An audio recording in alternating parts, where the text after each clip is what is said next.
Om man tycker om jobbet, det är väldigt skönt. Man måste ha kärlek med jobbet.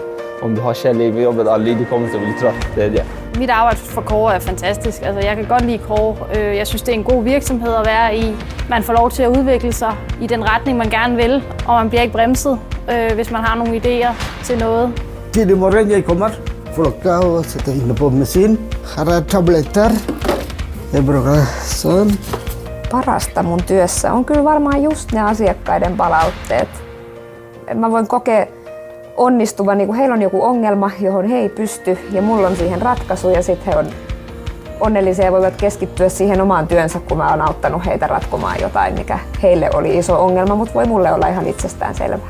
Draga heter jag, jobbar på Kåre och jag är vitvaruansvarig. Bästa med mitt jobb är att hitta en bra lösning. Jag är bra på det faktiskt, men jag jobbar mycket med mina kollegor så man behöver inte veta allt. Når våre ansatte der ute, når de får anerkjennelse fra kundene våre, det er det aller beste dagene på jobb for meg. Da blir jeg utrolig stolt. Vi kallar varandra som syskon, vi är inte som kollegor. Så det känns väldigt bra att jag kan jobba med dem. God service er at gøre gæsterne glade, opfylde deres behov, hvad er det, de gerne vil have, give dem et smil, spørge, hvordan de har det. Ja. Kåre räddade mitt liv, jag kan säga. Jag har bott i Sverige max 4 år, inget mer. Jag hade ingen erfarenhet.